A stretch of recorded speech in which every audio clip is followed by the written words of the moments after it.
అందరికీ నమస్కారం అండి. నేను ఛానల్ స్వాగతం సుస్వాగతం. ఈరోజు వీడియోలో పాకం లేకుండా బెల్లం గవ్వలు ఎలా తయారు చేయాలో మీకు చూపించబోతున్నాను. మైదా కానీ పంచదార కూడా వాడకుండా క్రిస్పీగా ఉండే గోధుమ పిండి గవ్వలు ఎలా ప్రిపేర్ చేయాలో లేట్ చేయకుండా వీడియో స్టార్ట్ చేద్దాం రండి.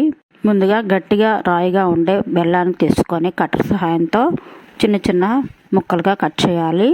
ఒక ఖాళీ మిక్సింగ్ బౌల్ తీసుకొని దానిలో 2 కప్పుల బెల్లం తురుమును వేయాలి. వెడల్పాటి ప్లేట్ను ఒకటి తీసుకొని 2 కప్పుల గోధుమ పిండి సేమ్ అదే కప్పుతో 1 కప్పు బొంబాయి రవ్వను వేయాలి. కొద్దిగా ఉప్పు, వీడియోలో చూపించిన గరిటెతో 2 గరిటెల ఆయిల్ను వేయాలి. చెయ్యి సహాయంతో మొత్తం కలిసే విధంగా కలపాలి. చేత్తో పట్టుకొని చూసినట్లయితే వీడియోలో చూపించిన మాదిరిగా ఉండాలి. కొద్దిగా వాటర్ చేర్చుకుంటూ పిండిని చపాతీ పిండి మాదిరిగా కలపాలి. బ్యాటర్ అనేది మరీ పలచగా ఉండకూడదు, మరీ గట్టిగా ఉండకూడదు. పిండి ముద్ద నుండి కొద్దిగా పిండిని తీసుకొని 2 చేతుల సహాయంతో రౌండ్గా బాల్స్లా తయారు చేయాలి. అన్నిటినీ ఇలాగే తయారు చేస్తూ ఉండాలి. మధ్యలో పిండిని మొత్తం కలిసే విధంగా కలపాలి. గవ్వల చెక్కను తీసుకొని ముందుగా తయారు చేసి ఉంచిన ఒక ఉండను తీసుకొని గవ్వల చెక్క మీద పెట్టి బొటనవేలు సహాయంతో వీడియోలో చూపించిన మాదిరిగా గవ్వలను తయారు చేయాలి. అన్నింటినీ ఈ విధంగా తయారు చేయాలి. ఒక కళాయి తీసుకొని పొయ్యి మీద పెట్టి ఆయిల్ని వేడి చేయాలి. ఆయిల్ వేడిగా ఉండాలి. ముందుగా తయారు చేసి ఉంచిన గవ్వలను ఒక్కోటి విడివిడిగా ఆయిల్లో వేయాలి. వేసిన వెంటనే కదపరాదు.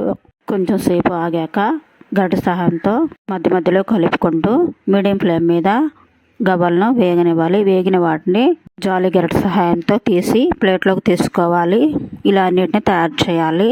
ముందుగా సిద్ధం చేసి ఉంచిన బెల్లం తురుమును కళాయిలో వేసి కొద్దిగా వాటర్ వేసి మెల్ట్ అయ్యే వరకు అట్లకాడ సహాయంతో కలుపుతూ ఉండాలి. మంట అనేది లో ఫ్లేమ్లో ఉండాలి. మధ్యలో బెల్లం మెల్ట్ అయిందో లేదో చెక్ చేస్తూ ఉండాలి. పూర్తిగా మెల్ట్ అయినాక ముందుగా తయారు చేసి ఉంచిన గవ్వలను కూడా వేసి పొయ్యి ఆఫ్ చేసి మొత్తం కలిసే విధంగా అట్లకాడ సహాయంతో కలపాలి. యాలకుల పొడి వేయడం మర్చిపోయాను, మీరు పాకంలో వేసుకోండి. 5-6 యాలకులను దంచి పొడి వేయాలి. నేను యాలకుల పొడి ఇప్పుడు వేస్తున్నాను. ఇలా తయారు చేసిన గవ్వలను ఒక వెడల్పాటి ప్లేట్లో వేయాలి. బాగా పూర్తిగా చల్లారాక ఒక ఎయిర్ కంటైనర్లో స్టోర్ చేయవచ్చు. కరకరలాడే గోధుమ పిండితో బెల్లం గవ్వలు రెడీ అండి.